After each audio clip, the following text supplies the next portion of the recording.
So we built this shooting house for about $100, and I just want to talk about a cheap and effective way to make one.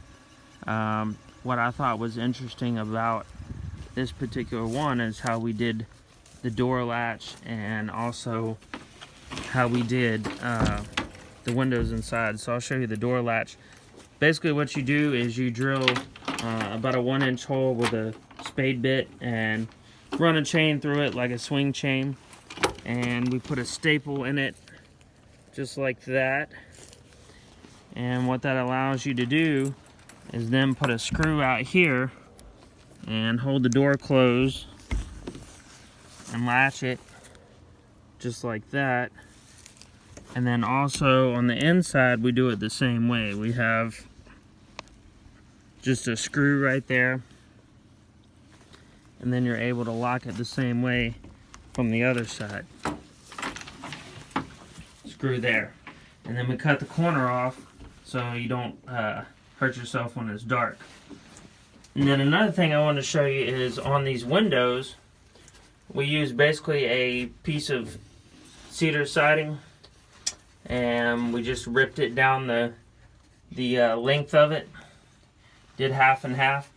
And you take one piece of siding, and you have your rail here by the windows for your shooting rest, and we screw one piece of siding down here and then one piece of siding on there on the top. And you'll see this piece of plexiglass is broke a little bit because we recycled some stuff making this one, so it was actually less than $100.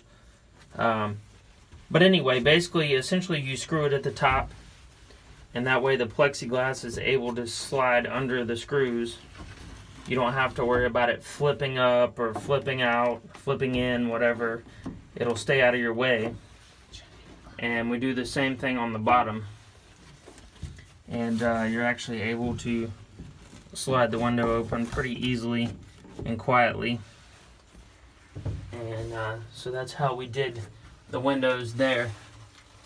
And like I said, we used OSB on it, which actually we're getting about 7 to 8 years out of these before they're rotting out. We have some older ones out here that will start to rot on the bottom, but if you wanted to prime it and paint it, I mean, these things would probably last 15 years.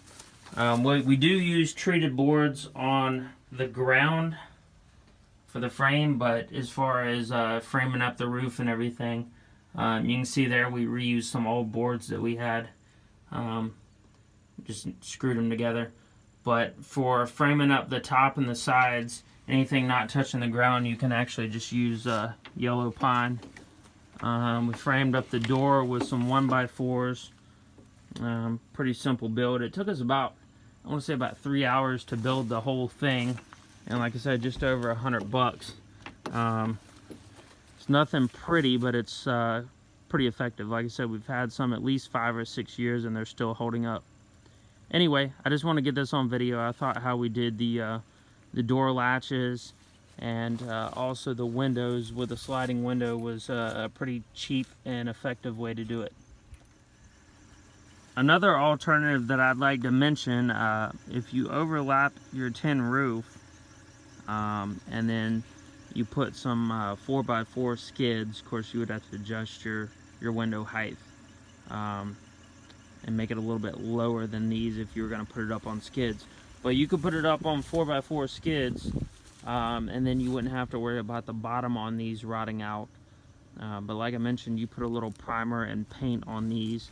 Go to Lowe's or Home Depot and get you a gallon of the Oops paint. Maybe you'll get lucky and find something in green or brown or whatever. It really doesn't matter, but give it a little extra protection. And like I said, you could get quite a few years out of these things. The farmer that hunts in this area just had a can of spray paint and just sprayed it on there really quick, but essentially that's not going to offer any protection. But you could easily make this thing where it would last probably 10 to 15 years.